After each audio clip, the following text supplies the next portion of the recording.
যে কোনো ভাইবার প্রথম প্রশ্নটা কিন্তু শুরু হয় ইন্ট্রোডিউস ইউরসেলফ দিয়ে। সো এই প্রশ্নের উত্তর দিতে গিয়ে তোমরা যেসব মিস্টেক্স করো কিংবা কিভাবে তুমি এই প্রশ্নের উত্তরটা আরও বেটার ওয়েতে দিয়ে ভাইবা বোর্ডকে ইমপ্রেস করতে পারবে সেসব নিয়ে এই ভিডিওতে ডিসকাস করব। So Bangladesh army, Bangladesh navy কিংবা বাংলাদেশ এয়ারফোর্সে অফিসার র্যাঙ্কে আসতে তোমাদের কিন্তু শুরুর দিকেই একটা ভাইবা হয়, অর্থাৎ প্রিলিমিনারি ভাইবা হয়। এই ভাইবার অলমোস্ট সবগুলো কোশ্চেন্সই হয় ইংলিশে এবং জেনারেলি প্রথম কোশ্চেনটাই হয় যে ইন্ট্রোডিউস ইউরসেলফ, ঠিক আছে? সো এইখানে কিন্তু তুমি ফর্মে যেসব লিখেছো ইনফরমেশন এগুলো বললেই হচ্ছে না। এখানে তোমার এমন কিছু বলতে হবে যার মাধ্যমে তোমার ভাইবা বোর্ড ইমপ্রেস হবে। অর্থাৎ এই প্রশ্নের উত্তরের মানে প্রশ্নের একটা ইনার মিনিং আছে। ধরো তোমার নাম হচ্ছে রাকিব আহমেদ।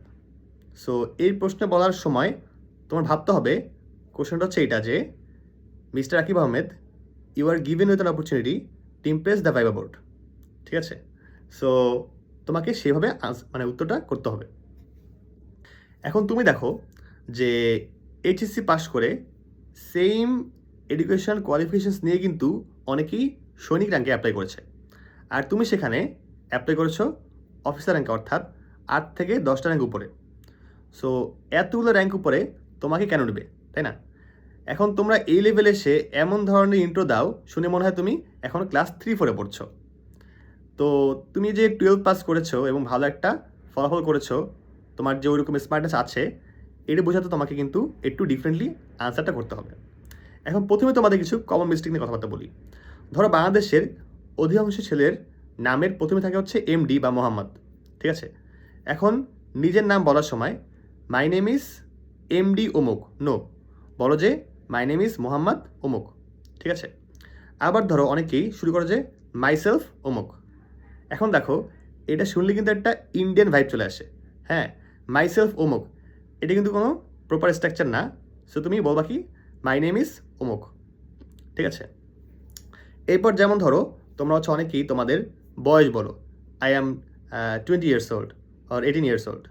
এখন দেখো, ইন্ট্রোডাকশনে ইমপ্রেস করার জন্য তোমার বয়সটা কিন্তু ইম্পর্টেন্ট না। সো এই ধরনের ইনফরমেশন দেওয়ার কোনো দরকার নেই। আবার ধরো তোমরা তোমাদের জন্মস্থান কোন গ্রাম, কোন উপজেলা এসব বলতে চাও, এইসব কোনো দরকার নেই, জাস্ট ডিস্ট্রিক্টটা বললেই হবে। এরপর তোমরা অনেকেই গভর্নমেন্ট কলেজে পড়াশোনা করেছো। এখন ধরো তোমার কলেজের নাম হচ্ছে সিরাজগঞ্জ সরকারি কলেজ। ইংলিশে কি বলবা? Sirajganj government college, not govt college. অনেকে বলো যে গভট কলেজ, এটা কিন্তু শুনতে উইয়ার্ড লাগে। সে কি বলবা? সিরাজগঞ্জ গভর্নমেন্ট কলেজ, ঠিক আছে, নট গভট কলেজ। অ্যান্ড নিজের প্রতিষ্ঠানের নামটা প্রোনাউন্সিয়েশনটা ঠিকভাবে করো যাতে ক্লিয়ারলি বোঝা যায়, ঠিক আছে?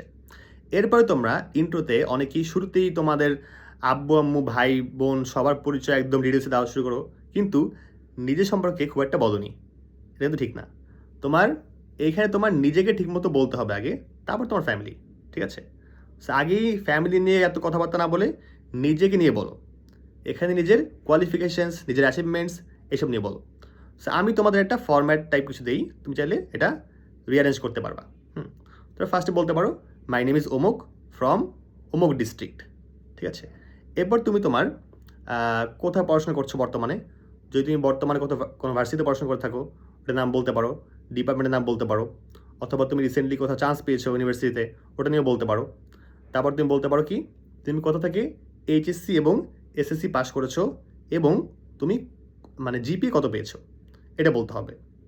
তুমি জাস্ট কলেজের নাম বললে বা সাল বললে এটা এনাফ না। সাল বলার দরকারও নেই। হ্যাঁ, তুমি জাস্ট তোমার রেজাল্টটা বলো, রেজাল্টটা বেশি ইম্পর্টেন্ট। এরপরে তুমি যদি বোর্ড পরীক্ষা কখনো বৃত্তি পেয়ে থাকো বা স্কলারশিপ পেয়ে থাকো, সেটাও বলতে পারো। হ্যাঁ, এরপরে তুমি তোমার ইসিএস বা এক্সট্রা কারিকুলার অ্যাক্টিভিটিস নিয়ে বলতে পারো। তুমি যদি কলেজে কোনো ক্লাবিং করে থাকো বা কোনো প্রতিষ্ঠানে কাজ করে থাকো, সেসব নিয়ে তোমার এক্সপিরিয়েন্স কী এসব বলতে পারো, বা কী শিখেছো এটা বলতে পারো। সো মূল কথা, তুমি তোমার পড়াশোনার পাশাপাশি যেসব কাজ করে থাকো, প্রোডাক্টিভ কাজ, এসব নিয়ে বলতে পারো। এরপরে তুমি তোমার অ্যাচিভমেন্ট নিয়ে বলতে পারো। তুমি যদি কোনো কিছু অ্যাচিভ করে থাকো, হ্যাঁ, তোমার লাইফে কোনো ইভেন্টে, কোনো কম্পিটিশনে, এসব নিয়ে বলতে পারো। এর পরবর্তীতে তুমি তোমাকে 3টা ওয়ার্ডে বা 3টে টার্মে ডিসক্রাইব করতে পারো।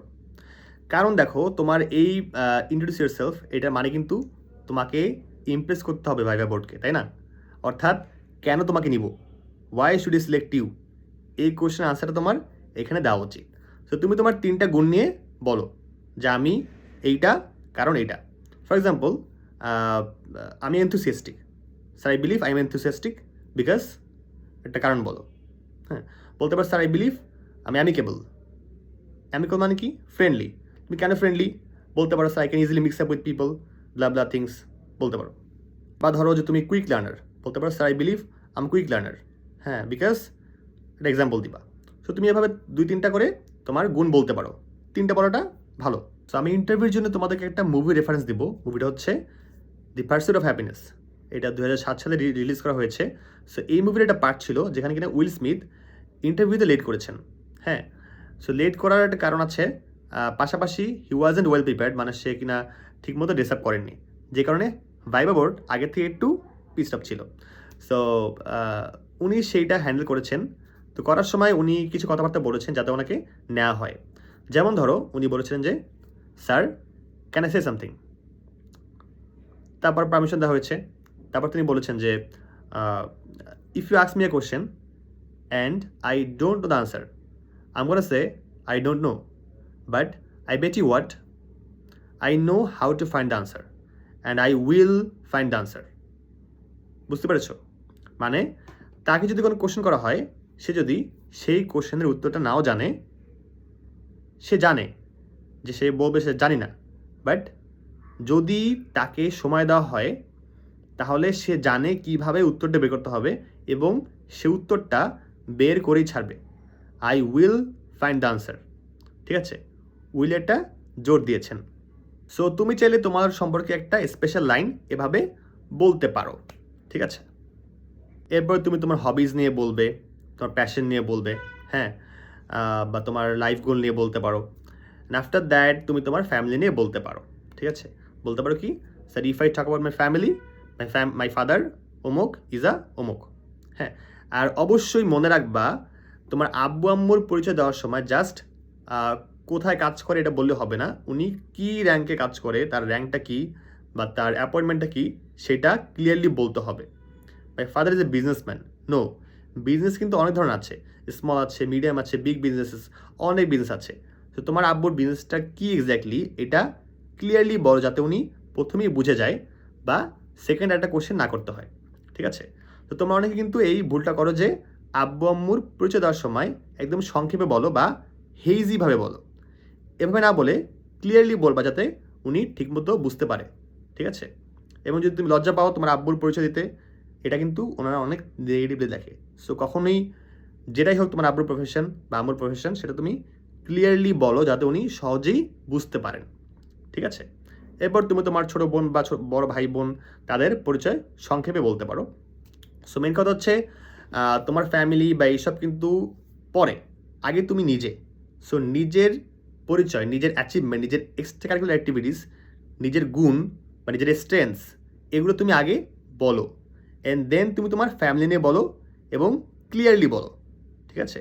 বিশেষ করে তোমার আব্বু আম্মুর প্রফেশনটা ক্লিয়ারলি বলতে হবে।